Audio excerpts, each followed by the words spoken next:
माधवपुर एक छोटा सा गांव था जहां सभी लोग हंसी खुशी रहते थे। उस गांव में एक लड़का रहता था, राघव, जो पढ़ाई और खेलों में काफी अच्छा था। गांव के लोग भी उसे बहुत प्यार करते थे। एक दिन वो गांव में ही दूसरे बच्चे के साथ खेल रहा था कि अचानक उसकी तबीयत खराब होने लगी। वो बेहोश हो गया। गांव के लोग उसे उठाकर उसके घर तक पहुंचाए। गांव के वैद्य काका ने उसका इलाज किया तो उसे होश आ गया। वैद्य ने उसे आराम करने की सलाह दी। वो आराम करने लगा। सुबह सुबह जब उसकी माँ उसके लिए नाश्ता लेकर आई तो कमरे की हालत देखकर चौंक गई। राघव का कमरा एकदम साफ सुथरा था। बिस्तर पर सफेद रंग की चादर बिछी हुई थी। कमरे से फूलों की खुशबू आ रही थी। राघव भी एकदम अलग ही नजर आ रहा था। वो अपना सिर नीचे करके बैठा हुआ था और मानो अभी नहा धोकर बैठा हो। उसके माँ उसके करीब गई तो उसके शरीर से चंदन की खुशबू आ रही थी। पर जब माँ ने उसे छूना चाहा तो वो एकदम गुर्राने जैसी आवाजें निकालने लगा, मानो कोई जानवर गुर्रा रहा हो। अचानक से राघव ने अपनी सिर ऊपर उठाया तो उसकी माँ एकदम से डर गई। राघव का चेहरा एकदम बदल चुका था, बहुत ही डरावना लग रहा था। वो फिर गुर्राई आवाज में बोला, चले जाओ मेरे कमरे से, जो भी मेरे कमरे में आएगा उसे मार डालूंगा। राघव की माँ डर के मारे कमरे से बाहर भाग गई। उसने तुरंत जाकर ये बात राघव के पिताजी को बताई। वो भी राघव के कमरे में घुसने ही वाले थे कि अंदर से आवाज आई, मेरे कमरों को अगर अपने पैरों से गंदा किया तो समझो तुम मरे, चले जाओ यहाँ से। दरवाजा धड़ाम की आवाज के साथ बंद हो गया। राघव के पिताजी उसका ये भयानक रूप देखकर समझ गए कि कुछ भयंकर चीज उसके अंदर है। वो तुरंत गांव के एक तांत्रिक बाबा के पास गए और तांत्रिक बाबा को अपने साथ लेकर लौटे। तांत्रिक बाबा ने जैसे ही राघव के कमरे के बाहर अपने कदम रखे तो वो तुरंत समझ गए कि कोई खतरनाक आत्मा है। उन्होंने जैसे ही दरवाजा खोलना चाहा, अंदर से आवाज आई, चले जाओ यहाँ से तांत्रिक, वरना मैं तेरा खून पी जाऊंगा।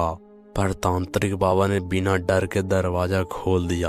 अंदर का नजारा देखकर वो चौंक गए। अंदर इतनी सफाई थी कि मानो धूल का एक कण भी ना हो। पूरा कमरा फूलों की खुशबू से महक रहा था। तांत्रिक बाबा तुरंत कमरे से बाहर आ गए और दरवाजा को बंद कर दिया। वो कांप रहे थे। उन्होंने कहा कि इस बच्चे पर ब्रह्म राक्षस ने कब्जा किया है। ये बहुत खतरनाक होते हैं। अगर जल्दी से इस बच्चे के शरीर से अलग नहीं किया तो ये बच्चे की जान भी जा सकती है। आप लोग गलती से भी इस कमरे के अंदर मत जाना, वरना आपकी जान को खतरा हो सकता है।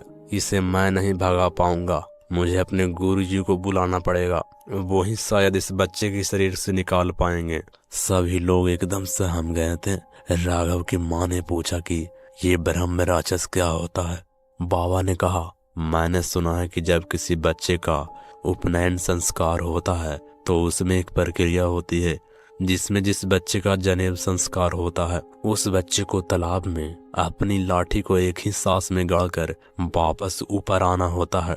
पर अगर वो तालाब में डूब जाता है तो वो मरकर ब्रह्म राक्षस बन जाता है और पागलों की तरह इधर उधर भटकता रहता है।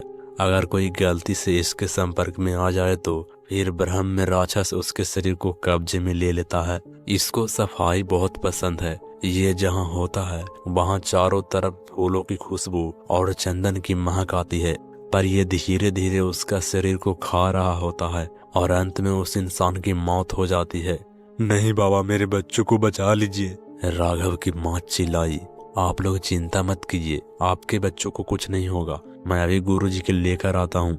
जल्द ही गुरुजी आ पहुँचे। उन्होंने एक यज्ञ का आयोजन किया। राघव को किसी तरह यज्ञ के सामने बैठाया गया। गुरुजी बोले, बोल दुष्ट, तूने इस बच्चे के शरीर पर क्यों कब्जा किया है। ब्रह्म राक्षस गुर्राते हुए बोला, मुझे छोड़ दे मूर्ख, वरना तुझे भी मार डालूंगा।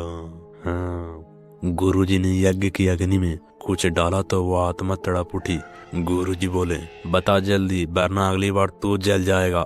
ब्रह्म राक्षस बोला, इस बच्चे ने मेरे निवास स्थान पर पेशाब करके उसे अपवित्र कर दिया है, इसलिए मैंने इसके ऊपर कब्जा कर लिया है।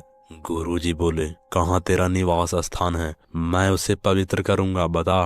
ब्रह्म राक्षस ने बोला, गांव के सबसे पुराने पीपल के पेड़ पर मेरा निवास स्थान है। गुरुजी बोले, ठीक है, मैं उसे पवित्र कर दूंगा और अगली बार से कोई भी तेरे निवास के पास भी नहीं भटकेगा। बस अब तो इस बच्चे के शरीर को छोड़ दे।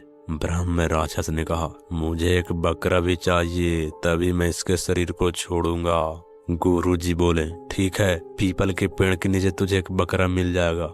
गुरुजी ने उस पेड़ का शुद्धिकरण किया और एक जिंदा बकरा नीचे बांध दिया। फिर बिना पीछे मुड़े वो लोग वापस आ गए। फिर उस ब्रह्म राक्षस ने राघव के शरीर को छोड़ दिया और बकरे को खींचकर पीपल के पेड़ पर ले गया। इसलिए बड़े बुजुर्ग कहते हैं कि पेड़ के नीचे कभी पेशाब नहीं करना चाहिए। कमेंट में जरूर बताइए कैसी लगी हमारी कहानी। तो मिलते हैं अगले कहानियों के साथ। और हाँ, वीडियो पसंद आए तो लाइक जरूर करें और चैनल को सब्सक्राइब जरूर करें और साथ ही घंटी को दबा दें। तो मिलते हैं अगले कहानियों के साथ।